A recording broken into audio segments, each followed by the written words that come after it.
हैं। अंदाजा करें, पूरी जिंदगी सैयदा फातिमा ने मौलाए कायनात से कभी झगड़ा नहीं किया। आज की औरतें तो शौहर से मुंह चलाती है। हदीस पाक में आया है, अल्लाह के रसूल सल्लल्लाहु अलैहि वसल्लम इरशाद फरमाते हैं कि मैंने शबे मेराज देखा कि कुछ औरतें हैं जिनका मुंह कुत्ते की तरह है और जिस्म इंसान की तरह है, और उन औरतों की जबान जो है उनकी इतनी लंबी जबान है कि उनकी जबान पीठ तक के जा रही है। मैंने पूछा, जिब्रील ये कुत्ते की मुंह वाली और इतनी लंबी जबान वाली औरतें कौन हैं? तो जिब्रील अमीन ने शबे मेराज अर्ज किया, या रसूल अल्लाह, या आपकी उम्मत की वो औरतें हैं जो अपने शौहर के साथ मुंह चलाया करती थी, शौहर के साथ मुंह चला चला करके अपने शौहर को अजियत पहुंचाया करती थी। मेरी बहनों, चूंकि आज औरतों का इज्तिमा है, अगर यहां शौहर हजरात भी मौजूद होते तो उनसे भी बातें की जाती, लेकिन चूंकि सामने आप मौजूद हैं, इसलिए मेरी आपसे गुजारिश है कि सीरियल देख करके अपनी जबान को लंबी मत करो,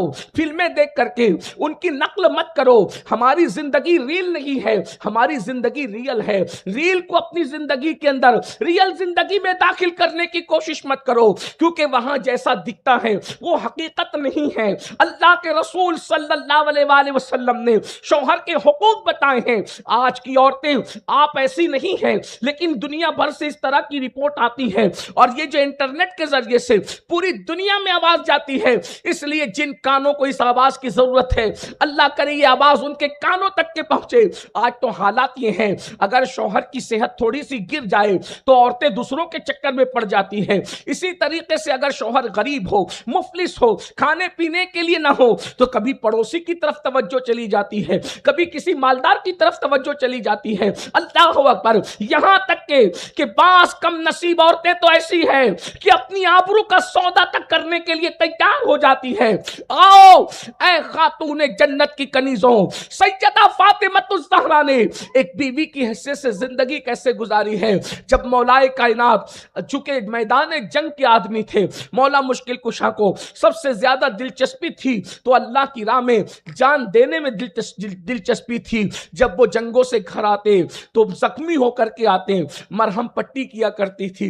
कभी नहीं कहा कि घर में खाना नहीं है, कभी नहीं कहा बच्चों को कपड़े नहीं है, कभी नहीं कहा घर में चूल्हा नहीं जला है। शौहर से कभी जिक नहीं हुए, शौहर से कभी तक नहीं हुई। अल्लाह अकबर। आइए एक खूबसूरत सा वाकया इस वक्त जहन में आता है, मैं आपके सामने रखूं। अल्लाह अल्लाह, आज हमारे घरों के अंदर तो ऐसा तूफान बपा है कि बच्चे एहसास कमतरी का शिकार हो रहे हैं। कोई दिन नहीं जाता जिस दिन मियाँ बीवी में झगड़ा ना होता हो, तू मैं ना होती हो। मौलाए कायनात ने फरमाया, फातिमा ने मेरा दिल कभी नहीं दुखाया, उन्होंने कभी मुझसे जबान दराजी नहीं की, उन्होंने कभी किसी चीज का मुझसे मुतालबा नहीं किया, सब्र से काम लिया। एक दिन ऐसा हुआ कि जंग की बड़ी मसरूफियात थी, मौला मुश्किल कुशा आते थे जाते थे, इसलिए कि आप जानते हैं कि मौला मुश्किल कुशा को जंग से बड़ी दिलचस्पी थी, अल्लाह की राह में जान देने से बड़ी दिलचस्पी थी। आते थे जाते थे, आते थे जाते थे, मसरूफियत इतनी थी, बैठ के बात का मौका नहीं मिला। जब जंग का माहौल खत्म हुआ, मौला मुश्किल कुशा घर में आए और आने के बाद फरमाया, फातिमा क्या घर में कुछ है? सरकार फातिमतुज़ ज़हरा का जवाब सुनो।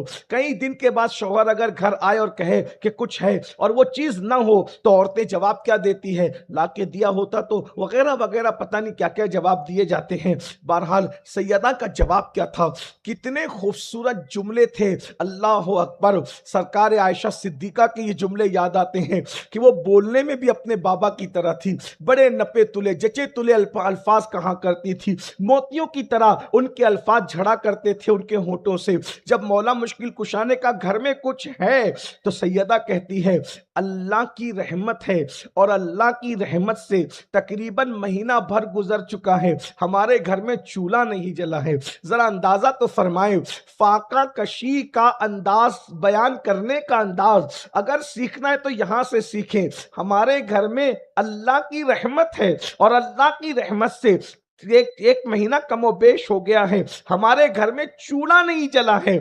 मौला मुश्किल कुशा ने फरमाया, अगर तुम मुझे बता देती तो अच्छा होता, आपने बताया नहीं। तो सैयदा कहती है, मेरे सरताज मैं कैसे बताती, आप तो मसरूफ थे अल्लाह की राह में, आप तो जंग के माहौल में मसरूफ थे, मैं आपको अजियत कैसे देती, मैं आपके जहन पे बोझ कैसे डालती। मौला ने फरमाया, ठीक है मैं अभी इंतजाम करता हूं। और उसके बाद आप जो है बाहर निकले। बाहर निकलने के बाद आपने सोचा कि कहीं कोई मजदूरी कर लेते हैं, किसी का कोई सामान वामान उठा देते हैं, कुछ रकम मिल जाएगी। खुदा की शान ये कि जैसे ही बाजार में पहुंचे, शाम का वक्त था, लोग बाजार से अपने घरों की तरफ जा रहे थे।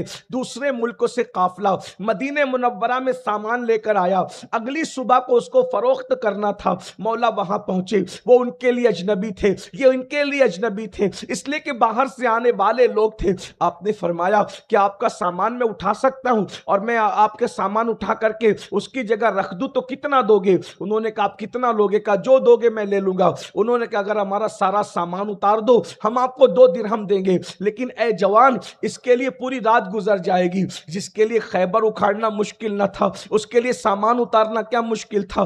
चंद जो वो मिनटों के अंदर वो काम कर दिया।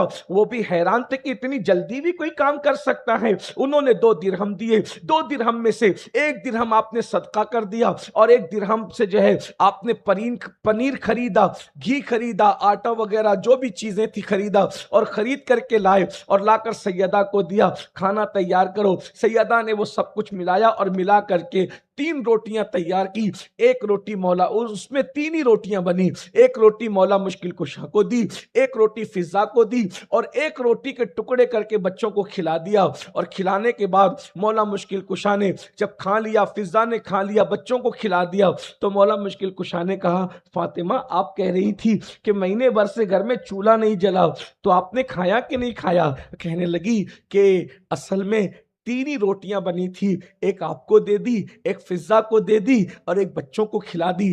अब तो रोटी बची ही नहीं, इसलिए हमने तो पानी पीकर अल्लाह का शुक्र अदा कर लिया। सरकारे मौलाए कायनात कहते हैं, फातिमा पहले बता दिया होता हम अपनी रोटी से आपको खिलाते। अल्लाह अकबर, अल्लाह अकबर। अर्ज करती है, अल्लाह अल्लाह।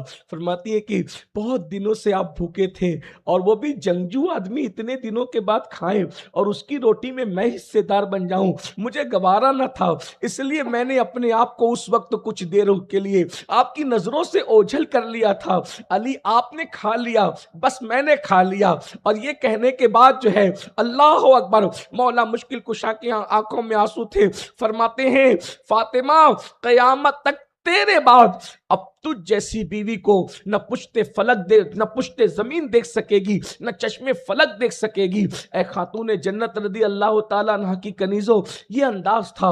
अल्लाह अकबर। आज तो औरतों का हाल ये है, हर शादी में नए कपड़े चाहिए, बाइक पर घूमने का मुतालबा अलग है, पार्कों में ले जाने का मुतालबा अलग है। शौहर मेरी बात नहीं मानता तो उसमें जो है वो मामला तब यहां तक जाते हैं कि औरतें आमिलों के पास जाती हैं, बाबाओं के पास जाती है और जो है वो यहां तक के मुशरिकीन के जो है वो इबादत खानों तक के जाती है। मेरा शौहर मेरी बात सुने, वो मेरी ही सुने, वो मेरा ही होकर के रहे और वो किसी की ना सुने, न मेरी सास से मोहब्बत करे, न मेरी नंदों से मोहब्बत करे, न उसके भाइयों से मुलाकात करे, बस वो मेरा ही होकर के रहे। ये हराम अशद हराम है। रिश्तों को तोड़ने वालों को शैतान कहा गया है, रिश्ते के तोड़ने वालों को लानती कहा गया है, रिश्ते के तोड़ने वालों को जहन्नमी कहा गया है। तू बीवी है मेरी बहन, तेरा हक अपनी जगह है, उसकी मां का भी हक है, उसकी बहनों का भी हक है, उसके भाइयों का भी हक है। याद रखो, ये जादू वादू के चक्कर में ना पड़ा करो, इसलिए कि बदतरीन अजाब है उनके लिए। और जो शौहर के लिए जादू करती कराती है, ऐसी औरतें तो लानती है, लानती। यहां तक फरमाया गया कि क़यामत के दिन अल्लाह उन पे निगाहे रहमत नहीं फरमाएगा। मेरे आका सल्लल्लाहु अलैहि वसल्लम की कनीजों, खुदा के लिए अगर शौहर की प्यार की मोहब्बत ही चाहती हो तो ये तावीज़ात से मुमकिन नहीं है, ये जय वो जादू से मुमकिन नहीं है। अगर शौहर की मोहब्बत चाहती हो, उसके लिए कुर्बानी दो, उसके साथ वफा करो, उसके साथ मोहब्बत करो, फिर देखो अल्लाह अकबर कि शौहर के दिल में अल्लाह तुम्हारी अटूट मोहब्बत पैदा कर देगा, कभी ना खत्म होने वाली मोहब्बत पैदा कर देगा। जादू के जोर से की गई मोहब्बतें खत्म तो हो सकती है, लेकिन जो मोहब्बतें मेरा अल्लाह पैदा करता है वो मोहब्बतें कभी खत्म नहीं हो सकती। ए खातून जन्नत रदी अल्लाह ताला अन्हा की कनीजो, अंदाजा फरमाए आज जो है गरीब शौहर किसी को नहीं चाहिए, बल्कि गरीब शौहर के साथ अब वफा भी कम की जाती है, गरीब शौहर की अहमियत भी कम हो गई है। अल्लाह अल्लाह अंदाजा फरमाए सरकार मौलाए कायनात मुश्किल कुशा करम अल्लाह ताला वजहुल करीम के यहाँ तो ऐसा भी होता, कभी 4 दिन के बाद खाना, कभी 3 दिन के बाद खाना। बड़ा मशहूर सा वाकया है। अल्लाह अल्लाह अल्लाह अकबर मेरे आका मुस्तफ़ा जान रहमत सल्लल्लाहु अलैहि वसल्लम के सामने 1 महीने के बाद खाना आया तो हुजूर खाना देखकर रो पड़े। साहबा ने अर्ज की या रसूल अल्लाह आप क्यों रो रहे हैं? मेरे आका फरमाते हैं जितने दिन से मैं भूखा हूं उतने दिन से मेरी बेटी फातिमा भी भूखी है। मेरे आका सल्लल्लाहु अलैहि वसल्लम की कनीजों, एक दिन अल्लाह के रसूल सैयदा फातिमा ज़हरा के घर आए तो क्या देखा कि चक्की चला रही है और वो ऊंट के चमड़े से बना हुआ मोटा कुर्ता पहन रखा है। जरा गौर तो कीजिएगा मेरी बहनों, ऊंट के चमड़े के कपड़े भी आज कोई पहनता है, लेकिन वो बालों वाला ऊंट के चमड़े का कपड़ा, ऊंट के चमड़े का कुर्ता जो है पहन करके चक्की चला रही है और पसीने में शराबोर है। मेरे आका आखिर रहमतुल्लिल आलमीन है, जो जर्रे जर्रे की रहमतुल्लिल आलमीन हो, अपनी वो शहजादी जिसको बदतो मिन्नी फरमाया हो, मेरे जिगर का टुकड़ा फरमाया हो, उनसे कितना प्यार करते होंगे जब अपनी बेटी को चक्की चलाते देखा और ऊंट के चमड़े के कपड़े में देखा। हुजूर रो पड़े और रोते हुए जब बेटी पे नजर पड़ी, शहजादी भी रो पड़ी, तो मेरे आका अलैहिस्सलातु व तस्लीम फरमाते हैं बेटी गम न करो, दुनिया वालों के लिए दुनिया की नेमत है, मोहम्मद और आले मोहम्मद के लिए आखिरत की नेमत है। मेरे आका सल्लल्लाहु अलैहि वसल्लम की कनीजों, ये भी बड़ा तवील सा उन्वान है। फिर सैयदा फातिमा ने बहसियत मां क्या किरदार अदा किया? आपने बच्चों की तरबियत फरमाई, हसनैन करीमैन का किरदार अगर आज पूरी दुनिया के सामने है, सैयदा ज़ैनब सानिया ज़हरा का किरदार अगर आज पूरी दुनिया के सामने है, मेरी बहनों उसमें सबसे बड़ा रोल अगर किसी का है वो सैयदा फातिमा ज़हरा का है।